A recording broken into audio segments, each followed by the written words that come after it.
Good afternoon, everybody. I am just pedaling west across the northern part of Florida on Highway 90 on my ride across America.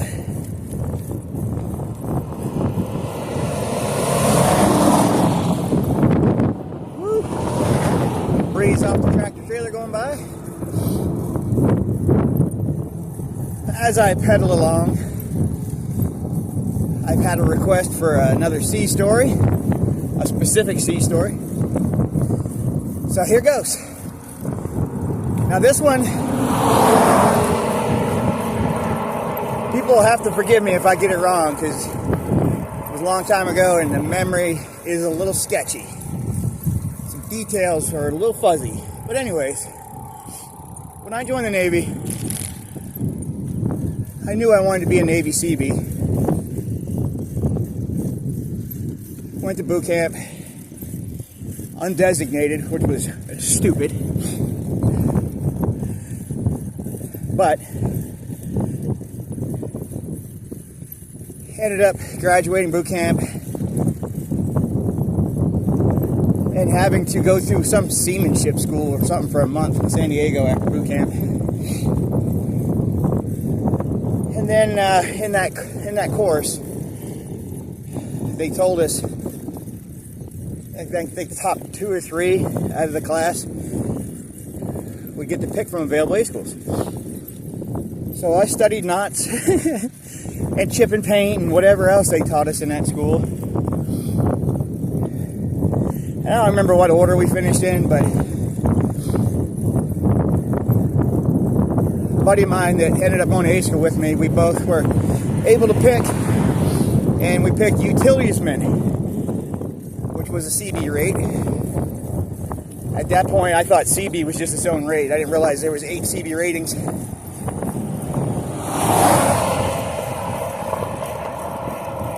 So my buddy Greg and I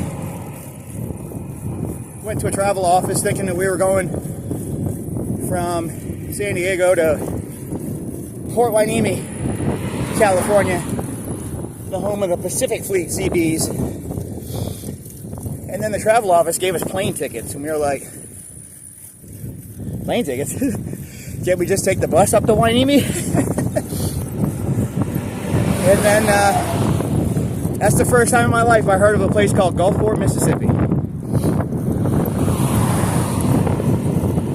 And Greg and I ended up flying to Gulfport, Mississippi to report to A school.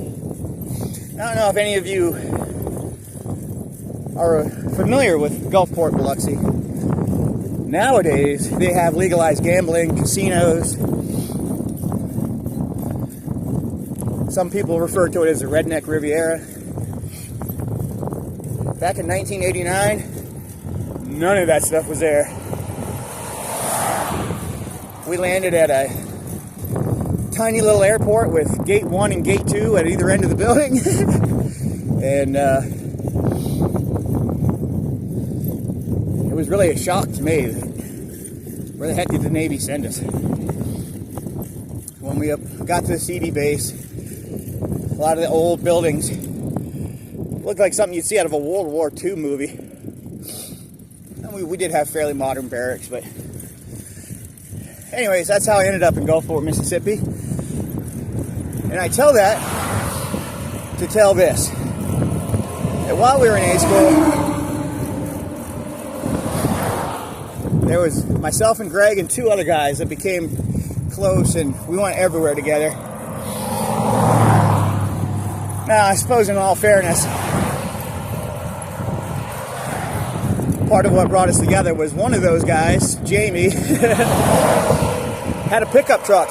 None of the rest of us had vehicles at A school. So, but regardless, the 4 of us are still close to this day. Not that we talk all the time, but we can meet up after years and years and just get right back into conversation. And like we've never left each other. And I'm about to get chased by somebody's dog. No, he just wants to watch. Cool. Alright, so Jamie's pickup truck. Little Nissan crew cab. Lowered. Like sat on the ground. Lowered. Had two little jump seats behind the bucket seats. And the four of us would pile in that thing and go everywhere. New Orleans, Beaumont, Texas. Anytime we had liberty, time off from work, we would be out doing something, going somewhere. And of course, we did our fair share of partying. Whenever we were in Homeport and Gulfport, well, that's when we were in the battalion, but even in A school, where we went on a certain day just depended on the drink specials. There was one night we'd all go to the Salty Dog right outside the base. They had like quarter drafts. There was one bar where I actually met my first wife at a event called Drinking with Lincoln, $5 all you could drink. But one night, and this is where my memories are pretty fuzzy, probably because of all the drink specials. We were cruising around in Jamie's truck, and at the time, they were just building what is now the expressway from Highway 90 up to Interstate 10 in Biloxi. It's called the I-110. When we were in A school, it was just being built. And I believe it was completely built, but not open yet. And for whatever reason, we thought it'd be a great idea to get Jamie's truck up on that brand new expressway that wasn't open. See how fast we could get it going. And then I really don't remember why, but we thought it was a good idea for me to drive it and see how fast I could get his truck going. So, as memory serves, I think we went around some barrels, got up on the I-110. I just let that truck loose. I don't remember how fast we went, over 100 miles an hour. And that was pretty crazy.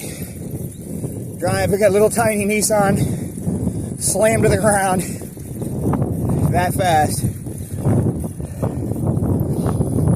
And I don't think we got caught or in any trouble about it, but yeah.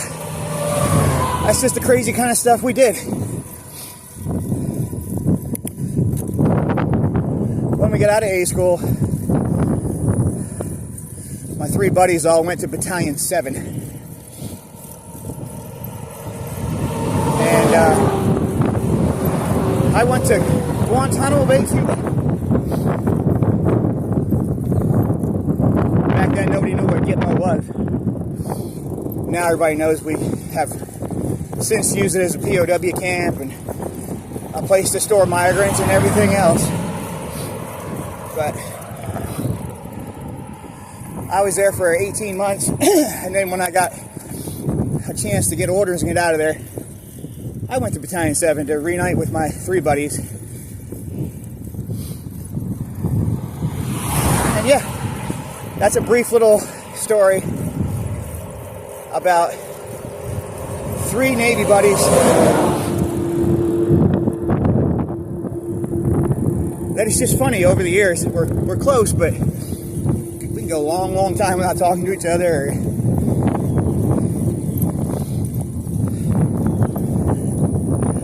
We'll always be friends. Me, Gary Wilson, Jamie Tipton, and Greg Pender. We're the four best friends that anyone could have.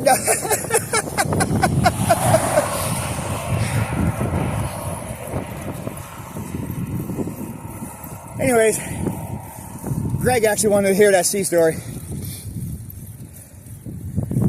Anybody else who has better memories of it, please chime in the comments. Hell, even send me a video. I'll post your video on my YouTube if you can tell that story better than I did.